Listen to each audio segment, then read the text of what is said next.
اپنی کتاب میں دیکھیں گے دوسرا خط یہاں سے شروع ہوتا ہے، آپ لوگ اپنی کتاب میں دیکھ سکتے ہیں۔ اور یہ خط انہوں نے اپنے دوست کو دیکھو ڈائریکٹ شروع کیا ہے، ڈائریکٹ مقام کا نام لکھا ہے شاید جہاں پور، 7 مارچ 1996، اور ڈائریکٹ اپنے دوست کو مخاطب ہے محبی فاروقی صاحب، محبی یعنی دوست، رفیق، آپ کا خط مرقومہ یوم عید الفطر اور دوسرا خط جس پر 28 فروری کی تاریخ مندرج ہے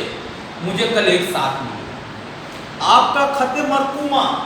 مرقومہ یعنی لکھا ہوا، تحریر کیا ہوا، یعنی جو آپ نے عید الفطر کے دن لکھا تھا، اور ایک خط آپ نے 28 فروری کو لکھا تھا، وہ دونوں ایک ساتھ مجھے ملے۔ اسے ڈاک کا ادنا کرشمہ کہیے کہ اب یہ معمول سا ہو گیا ہے، یعنی ڈاک گھر کو ملامت کر رہے ہیں کہ ان کی تساہلی ہے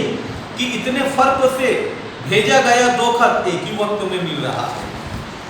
دیکھتے ہیں بچوں پیج نمبر 60 پر، بھائی میں آپ کی نوازش برادرانہ کا متعارف، نوازش برادرانہ نئے لفظ ہے بچوں، دیکھو یہاں، یعنی کہ بھائی کے جیسا محبت کرنے والا، بھائی کے جیسا برتاؤ کرنے والا کا میں کیا ہوں، معترف ہوں، اعتراف کرتا ہوں، مانتا ہوں، اور ممنون ہوں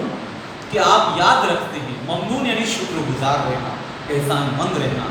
یہاں آتے ہی غربت در وطن کے معنی معلوم ہوئے۔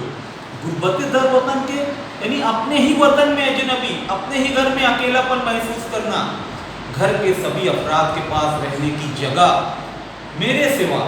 کہ میرا شمار یعنی میری گنتی پردیسیوں میں ہوتا ہے، میں پردیسیوں میں پردیش میں رہتا ہوں، میرا شمار پردیسیوں میں ہوتا رہا ہے، یعنی ہمیشہ میں باہر رہا ہوں۔ آپ اسے یوں کہیے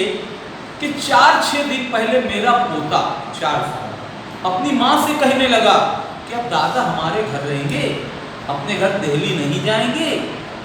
یہ باتیں سن کر ان کو ایک اجنبیت کا احساس ہوا۔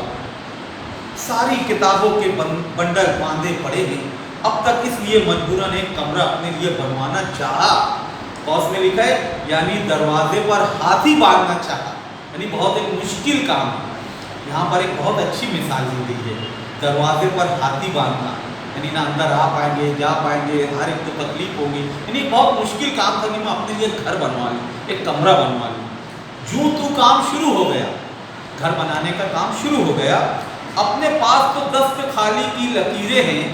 آج کل وہی کام ہو رہا ہے، صبح سے شام تک راج مزدوروں کے ساتھ سر کھپانا پڑتا ہے۔ راج مزدور جو روزانہ مزدوری پر کام کرنے آتے ہیں نا،